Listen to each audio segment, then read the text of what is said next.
HRM Live. I'm your host, Mokharika Umba. Millions of people around the world watch talent search competition from everything from singing to dancing. But what we don't realize is that in our everyday lives, when we look for that specific person in a management post, we're actually searching for talent. Hence today we have invited V from the telecommunication industry and Clint from the retail industry in order to join us to explain to us the best practice approach one should adopt in achieving getting the best person for a management position. Thank you very much, gentlemen, for joining us. V, let's begin with you. Please take us through how you go about when you receive this CV, how you do your initial screening, and how you compile your shortlist. Well, for the management post, it's a senior level post. We normally have internal applicants and external applicants. I think it's important that we collect this information and save it in a database. We just need to go through it. And then the ways and methods in which we gather information, either from the cover letter, as the CV, as the applicant puts on the CV itself, which helps quite a bit, as well as for some posts we have an application form.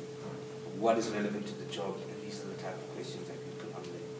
So based on this information gathering and what is relevant to the role, we would send a shortlist to the line manager to say, these are the shortlisted posts based on experiences, qualifications related to the job role or job performances that comes in from the blueprint for that post. So qualification and experience forms a very big part of your screening process, from the understanding. Especially for the technical roles or technical environment. Clint, I'm sure the first processes that V has explained are similar to you, but now I want us to indicate to us, how do you communicate to your candidate to come to the first interviews? And do you actually do reference checks on them and psychometric tests? Within the first application, once the CVs have been filtered, unsuccessful candidates are communicated to directly, either via email or telephone, informing them of the unsuccessful application.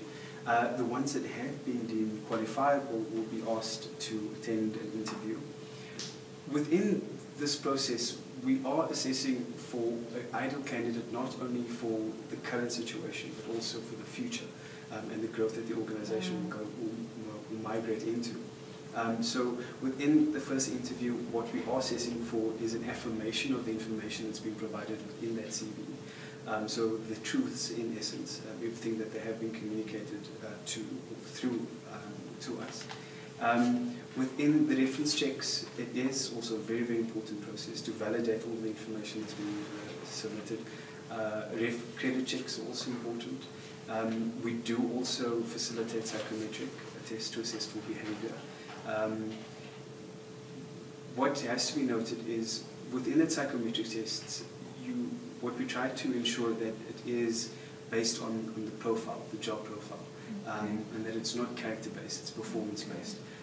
To eliminate as much of a discriminatory process or element as possible.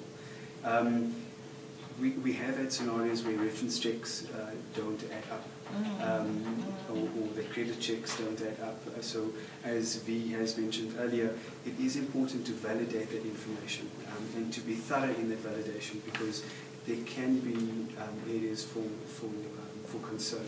I can see you're trying to eliminate an element of surprise. Yes, absolutely. Yes, we are. Yes. Okay, thank you very much, Clint. Now, I understand you have second interviews from the candidates that passed the first interviews, but how I want to understand it, how do you communicate now to the second group about the second interviews? V, if you can take us through that, and what are you looking for now in the second interview? Yeah, the second interview, basically we've got now our ideal or our best candidates. Okay. So we want to actually take them through, depending on what the post is, either behavioral situations where you asking about the person's experiences. Okay, you're asking about experiences specific to the job, obviously, and this is the best indicator of how this person will perform in the future. So you want to make sure that they've come across situations where they've overcome it, or how did they overcome it, and in that light. So the second interview, generally we're pleased with the skills, we're pleased with the qualifications. Hopefully, like Pink mentioned, the reference checks are done. And basically asking the right questions to find out. Okay, I can see Clint, you agreeing very much to what Clint is saying, which means you guys are actually following similar processes. Now the candidates have passed the second interviews. I assume now you have to get that person who's going to fill that position, and now you have to communicate to them and offer them employment. So how are you going to communicate to them, and how are you going to communicate to the rest of the guys who didn't get the job? That process is only finalized after we've sourced the ideal candidate, and the ideal candidate has agreed to the offer that we have proposed. What that allows for is an elimination of that ideal candidate declining our offer and having to go back and to complete the entire process again. So the second elimination or notification of the elimination is only done after the ideal candidate has signed our offer.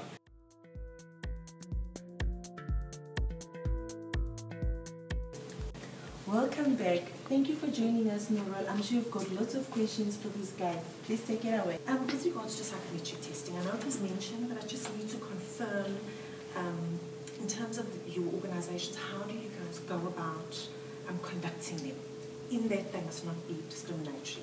Yes, of course. I think the first thing that we do is that these tests measure competence rather than any psychological tests that we're looking for. And these are measures based on the individual, based on performance. Either doing for probably a more operational post test that will release like psychomotor tests, basic gates, things that actually relate to the job itself. And more on the senior level, we're looking at strategic tests, vocational, cognitive tests to see how this person understands things, if they understand things well. So basically keeping it that way is keeping it unbiased. Alright, now thanks for that, Adi. With regards to medical checks, I'd like to know how that is done. In most industries, medical checks are important. Within our organization specifically, it isn't as important. What we do assess for, however, is medical wellness or just overall well-being. Other industries like the mining industry, for example, it would be critical, but for us, it isn't as critical. Thank you very much, gentlemen, for joining us tonight on our show. And thank you very much, Nora, for always availing yourself. I'm sure this has been a very insightful show for everyone at home. Please keep watching.